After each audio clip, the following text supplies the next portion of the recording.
Welcome to today's Courtroom Breakdown, a real-life drama straight out of Texas that tests the limits of second chances. Meet Deontay Harold, a man caught in the system, facing a motion to revoke his community supervision after multiple violations. From assault charges to probation slip-ups, his story raises one question. How many chances does justice owe someone who keeps breaking the rules? As the judge opens the case, notice her tone, respectful but firm. The setup is clear. Mr. Harold's future hangs on his truthfulness and the court's patience. Keep watching, because what starts as a simple hearing soon spirals into a final reckoning. By the end, you'll see how a courtroom can go from compassion to cold consequence in seconds. Person at the jail, what is your name? You don't know my name? Yes, what is your name? You don't know my name. Who are you? I'm Judge Wiggins. I'm the judge of the 84th District Court. I have a name on paper. I just want to confirm it's you. So who is your name? You asked me what is my name. Yes, what is your name? You're under investigation. That's what, I'm sorry? You're under investigation for saying what is my name. You don't know who I am since I've been here? Are you Yuri Alexikov? That is he. That is you? That is me, yeah. That is he, that's me. This is the name I was given. Were somebody from the defender's office able to meet with him today? Briefly, he declined my help, but I would like to raise competency issues nonetheless. I did not decline. Sir, I just asked for copy machines, I asked him to grab camera footages of body movements from these, see how to inspect body language, see if there's any kind of whispering while I was in that jail cell talking. Right from the start, you can feel the judge's control over the room. She's calm, composed, and methodical, asking Mr. Harold if he understands every document and every violation. This isn't small talk. It's the legal foundation of what's about to happen. When a defendant pleads true, they're admitting guilt to probation violations, which gives the court the power to revoke their freedom on the spot. The state lists off marijuana use, missed check-ins, and skipped intervention classes, the kind of behavior that shows poor compliance. But here's the twist. The defense isn't fighting the violations. Instead, they're asking for mercy. What do you think? Smart legal move or just buying time? Jail cell talking, like for 24 hours straight. If they did not record my threats I was making during that stay at the jail cell, if they didn't record, he said, I'm going to check systems in other copy machines. If it's how it was been made and built in other jails, if it's capable of recording, and I'll see who manufactures these copy machines. If it's erased from that capability to not record, if it's been erased, you guys will all be charged for tampering with evidence. All right. Well, I have a process I have to go through, so let me get through that first. So I have a complaint that alleges that on or about October 8th, 2025, in the village of Buckley in Wexford County, it is alleged that you committed the offense of police officer assault, resist, and obstruct. That is a felony punishable by up to 2 years in prison and/or a fine of $2,000, and consecutive sentencing may be imposed if it happened at the place of confinement. Additionally, you've charged with... Guys,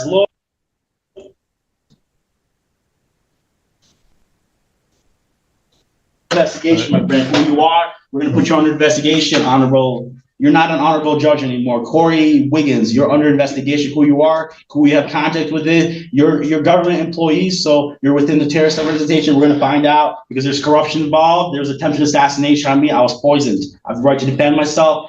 Any kind of Russia to be notified, any terroristic arrest. I said 7 months ago. You guys arrested terrorists. I said Russia has to be notified.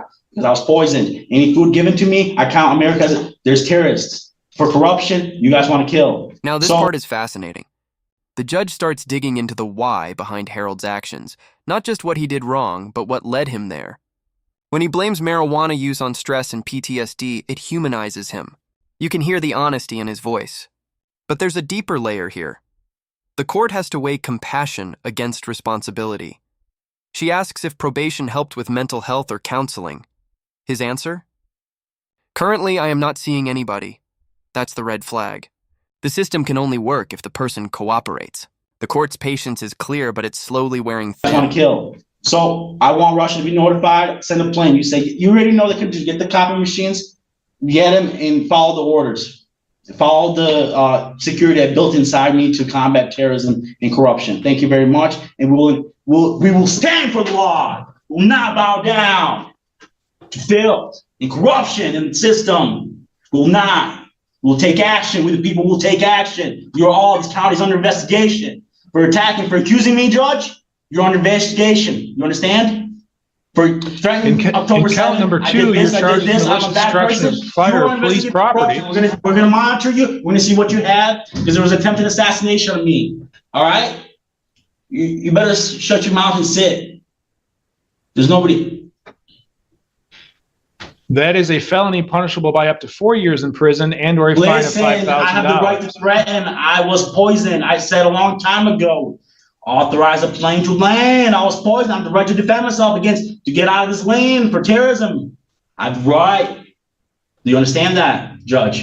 Additionally, you've been charged as a 4th habitual offender. Listen, I don't care about your charges. I'm gonna, Judge, if you insult me one more time, do it. Tell me you're gonna charge me. Contact Russia before you charge me. You're not allowed to charge me prior to any terrorist arrest. Russia to be notified. Did you notify Russia? You're under That arrest. makes each of those charges punishable by up to 15 years in prison. Sit. I don't care about your charges. Sit, you terrorist, corrupt terrorist. Sit. On felony Okay. complaints, you have certain rights. You have the right to remain silent. break that All right, face now. corrections, you can I'll remove break him. your We'll try face. this. We'll try this at a different time. I don't want to I'll break- endanger yourself. Here's something most people miss. The judge actually denies the state's motion to revoke the first time. That means she's giving Mr. Harold another chance to fix things. She even orders new conditions: drug testing, re-enrollment in his batterer's intervention program, and healthcare referrals. This is what real judicial balance looks like. Stern but supportive. She's not out to punish. She's trying to rehabilitate. But as we'll see later, that decision comes back to haunt her. Because the next time Harold walks into this courtroom, the stakes are much higher. And the tone is very different. Yourself. Yes, Your Honor. Thank you. All right. You're not going to accuse me of any charges. You're not going to have victory in me. Raise your hand. Raise your right hand. You solemnly swear and affirm the testimony you're about to give will be the truth, the whole truth, and nothing but the truth, so help you God. Yes. State your name. Don Lee. This court's understanding you're going to plead guilty to the charge of allowing an ineligible driver to operate a motor vehicle. That's a misdemeanor, punishable by up to 90 days, $100 fine plus court costs. You understand that, sir? Yes, sir. And understanding all that, still wish to plead guilty? Yes. And to that charge, how do you plead? Guilty. And you understand by pleading guilty, you'll not have a trial of any kind, but Yes. you cited an advice of rights form, correct? Yes. Any question regarding those rights? No. Look at paragraph 5. Those are your rights which are part of a trial. You understand by pleading guilty, you'll be giving up those rights as well as all the rights on that form. Yes. You understand you're giving up your right to appeal of right? Yes. Are you on probation or parole? No. Anybody promise you anything other than what's stated here today on the record to get you to No. plea? Anybody threaten you or Fast forward coerce? to the next hearing, deja vu hits hard. The same judge, the same defendant, and the same violations. Only this time, he's failed multiple drug tests in a row. This isn't bad luck, it's a pattern. The prosecution calls it out with precision, violation after violation. Each true Your Honor is another nail in the coffin. What makes this moment intense is how routine it sounds, almost like everyone knew it was coming. And that's what makes it tragic. You can sense that everyone, even the judge, is tired of the cycle. Anybody threaten you or coerce? No. Doing this voluntarily, Yes. of your own free will, because you believe that you are indeed guilty? Yes. On the date of February 10th, 2024, Michigan Road near Moon Road in Pittsfield Township, Washington County, State of Michigan, did you have custody or control of a motor vehicle? Yes. Did you allow someone who is otherwise ineligible to operate that motor vehicle? Yes. Counsel, have I complied with the court rule? Yes, Your Honor. Yes, Your Honor. Court Sir. will accept the defendant's plea of guilty to count 2. Count 1 is dismissed. Anything you want to say before I impose sentence? Just very briefly, Your Honor, Mr. Lee is asking that the court consider sentencing him to time served. I do acknowledge he wasn't arraigned on this case until September 19th and only has 9 days credit, albeit he was not being held on this case. Outside of that, I just leave it in the court's discretion. Anything you want to say, Mr. Lee? And I just wanted to get this over with and keep him going. You come back on that other thing tomorrow. Is it tomorrow? He's up on the 8th. On the 8th.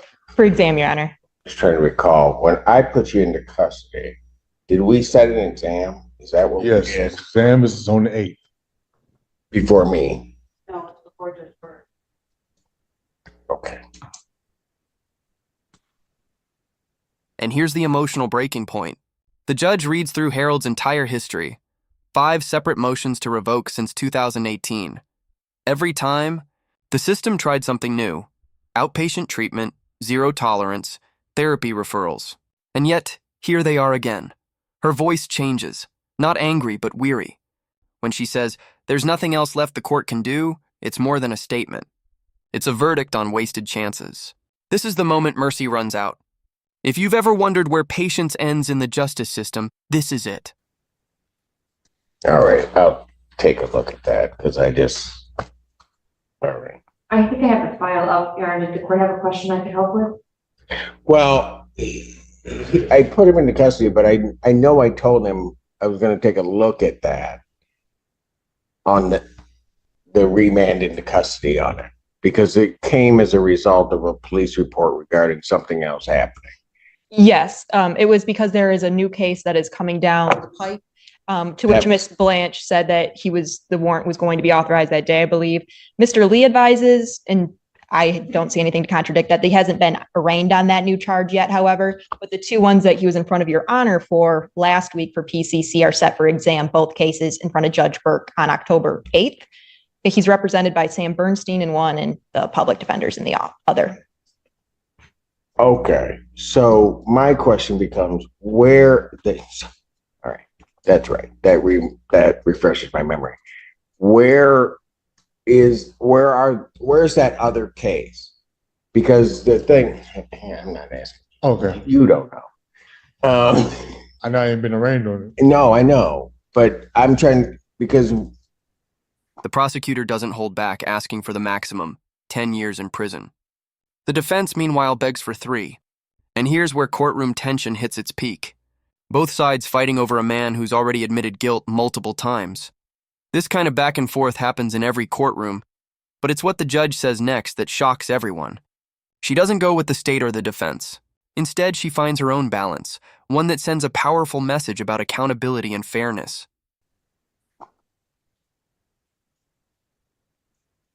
So I don't know, did I change his bond on, I did change his bond on that. He was supposed to then be arraigned on the other case, but that case was supposed to there was supposed to be a timing on that case to get down. So I remanded him. He was going to be held on these cases, on the ones that are set for exam. And then that other case was going to come down, expected that he might be in on that case. But if that case hasn't come down, I'm not going to be very happy right now. Yes, to my understanding, Your Honor, he has not been arraigned on that new case, but the 2 cases that are already set for exam in front of Judge Burke, currently his bond is $15,000 on each of those cases. Correct. I get that. What? You raised it was a PI bond and you raised it up. The final ruling lands like a hammer, 6 years in prison. The courtroom goes quiet. The judge gives credit for time served, but her tone leaves no doubt this is the end of the line. She reminds Mr. Harold about his rights to appeal and warns him about the consequences of a felony and family violence conviction. No weapons, no minors in the home. It's procedural, but it's heavy. There's no more debate, no more leniency. It's justice closing the book. And for anyone watching, it's a lesson. The court will help you again and again, until you prove it won't matter. I put it up because of the representation of these other cases, but those other cases were supposed. What's the status of that other case? Your Honor, Ashley Lottie for the people on behalf of talk about these other matters. So if I'm reading this correctly, other cases was a resisting and obstructing case that was supposed to be coming down. Is that, Ms. Page, is that correct? I don't think that was, it was involving a car accident and some other stuff. I don't know the exact charges that were to be authorized, but I know the incident date was before the ones that are currently set for exam. And that's the case of State of Texas versus Deontay Harold, a story that shows just how far the justice system will go to give someone a chance. But when help turns into habit, accountability takes over. From skipped classes to repeated drug violations, every small choice added up. And the result was 6 years behind bars. What's your take? Should the court have shown more mercy, or was this sentence long overdue? Let me know in the comments below. And if you found this breakdown eye-opening, hit like, share your thoughts, and subscribe for more real courtroom moments where justice, mercy, and human choice collide.